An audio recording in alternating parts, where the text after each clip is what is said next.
best way to choose between multiple creative paths when they all feel equally inspiring, meaningful, and enjoyable? When they all feel equally meaningful, I'd say start with the path that feels most easeful right now, something that aligns with your current energy. You can always pivot later. Just trust that whatever you pick is still part of your creative journey.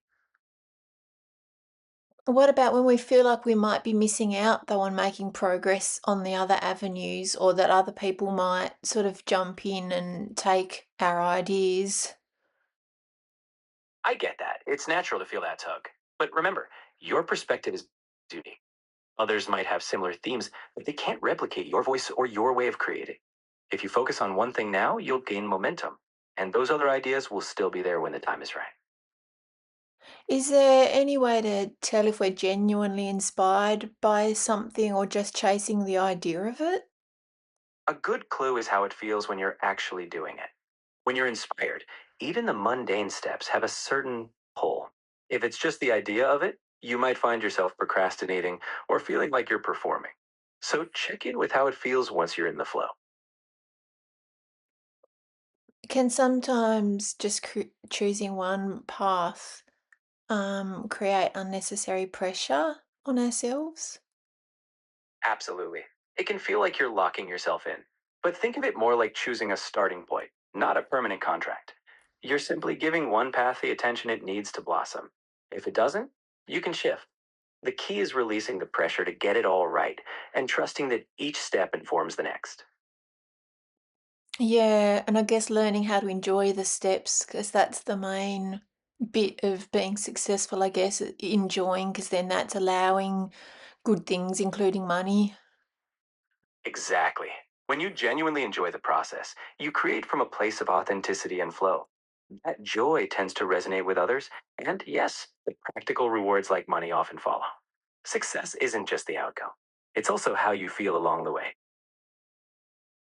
You mentioned that even the more mundane things can have a positive pull and feel enjoyable.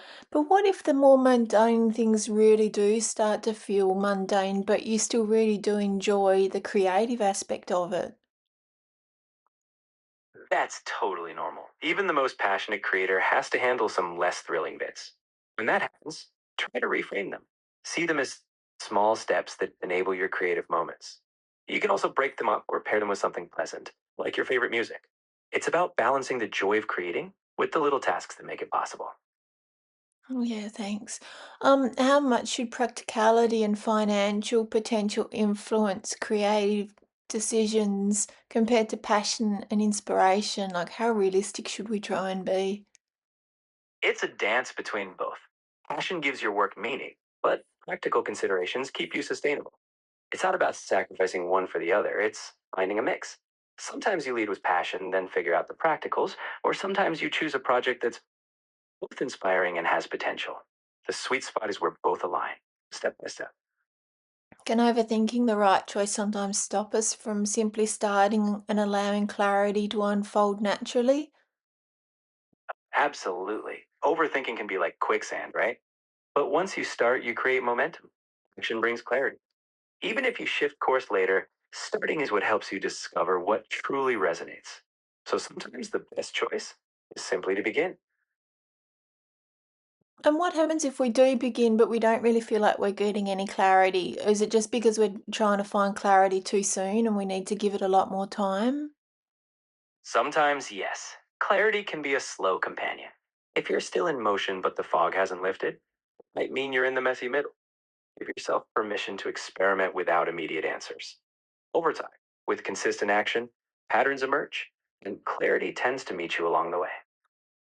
What about though if you're trying something and you don't really get the clarity and you just keep trying and then years go by and you're sort of still in the same spot, still hoping for something good to happen. But then, like, how do you know if you're just flogging a dead horse and really wasting your time? If you've put in genuine time and it feels stagnant, that's a signal to pause and reflect. Ask yourself if you still find meaning in the process or if you're holding on out of habit or fear of change. It's never failure to pivot or let go. Sometimes stepping back opens space for something more aligned to come in. It's about being honest with yourself. Your time is valuable. Okay. So you mentioned that following the path that feels easiest and lightest and most naturally in the moment can usually be the most wisest approach. Yes, because when something feels easeful, it's often your intuition signaling that you have energy and alignment there. It doesn't mean it's without effort, but it feels natural to step into. And that's where momentum grows. It's a wise guide because when you move with that lighter energy, you tend to show up more consistently. And consistency brings progress. And how can we stay connected to creativity and enjoyment instead of turning every passion into pressure or performance? It helps to regularly remind yourself why you began. What joy or curiosity sparked this? Set small, playful goals that aren't tied to outcomes. Take breaks to just create without a plan. And keep some things purely for you, no audience. When you anchor in the love of the process, pressure loosens, and that's where creativity thrives. What about when we are feeling inspiration and getting those inspirational highs, but we still feel like we have a fair bit of, say, inner emotional healing to do? So it's sort of almost like the inspiration can feel quite clear at times, but other times the inspiration is sitting over the top of some stuff that we still really need to heal, maybe sort of some heavy feelings. So it's sort of that inspiration feeling gets a little bit lost in the heaviness, but it's still there. um, It's yeah. so human for inspiration and healing to coexist like that.